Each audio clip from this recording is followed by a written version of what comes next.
name's Sam Bird, and I study economics and global resource systems at Iowa State. In 1992, the United Nations held the Conference on Environment and Development here in Rio de Janeiro, and 20 years after the fact, we're here for Rio Plus 20, the United Nations Conference on Sustainable Development. We're taking part in negotiations with governments, observing the governments negotiating the outcome document known as the Future We Want. We're also attending side events held by UN agencies such as the FAO or UNEP. We're also attending events with civil society, so non-governmental organizations. My name's Nate Looker. I recently graduated from Iowa State with degrees in agronomy and global resource systems. I participated in Rio Plus 20 with 6 of my peers with the goal of building ties with civil society actors and different multilateral agencies such as those that are subsidiaries of the UN. As I started getting involved here in Rio, I met with different groups that were discussing everything from climate change and drought and how to have policies that are appropriate means of responding and adapting to climate changes, to radical groups of peasants, practitioners, people that are already working in development around the world.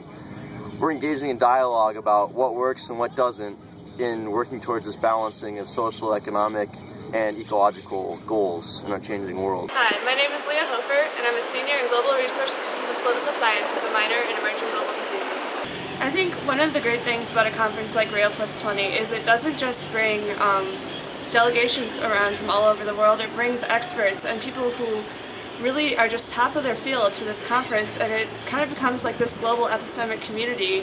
You go to these side events and there's people from the heads of UN agencies, professors, people with years of experience working, talking, exchanging knowledge. There's cross-cutting fields. It's just a great place to be able to come and learn from these people and just hear what they're saying. My name is Dylan Clark, and I'm a junior in Global Resource Systems and Environmental Studies. A really important aspect of this conference for me was being able to interact with and learn from the other youth across the world that were participating in Rio Plus 20.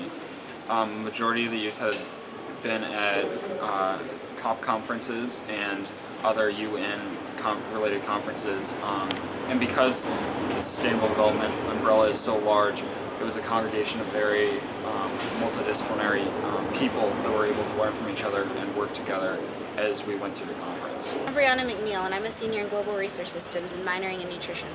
Specific negotiations that I was able to take part of was the nutrition and health section, and I was really excited, especially the U.S. advocated adding in a special section that countries should be aware of proper food security for children under 2, and that was really exciting for me because that's what I'm going to school for, and it was really interesting to see how many countries were advocating for the same things that I am. It was really nice to see what certain countries thought on all the different topics such as food security and nutrition and other environmental issues.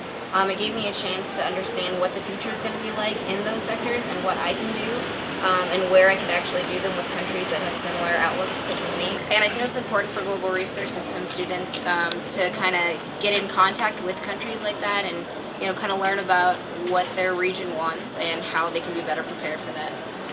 So because Global Resource Systems is such an interdisciplinary major and we emphasize a lot of development and interactions with the environment, this conference is a perfect place for all of those ideas to come together, because sustainable development is the compilation of the economic, social, and environmental aspects that we learn in the classes.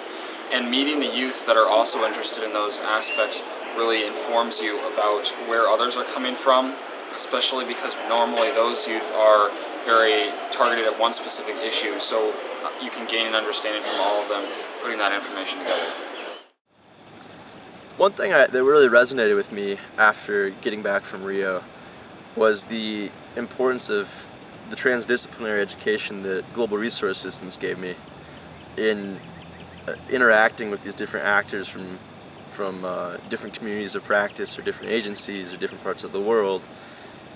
A lot of times they would be addressing one issue, and then I would think about another discipline and how that discipline would actually be constraining the area that they were talking about. For instance, someone would be talking about issues with water, and I'd be thinking about energy, and I would always have some way to approach the dialogue with a new angle, but I see that as being the arena in which fruitful discussions start. I think it's especially important for students in global resource systems to engage with this kind of conference because our major emphasizes resource system interactions, and it's the kind of field where you always have to be ready to learn new things and hear new ideas from people. So this is like a great place to go outside of Iowa State to hear these sort of interactions, hear from experts, and it's really just a great experience for students to learn more.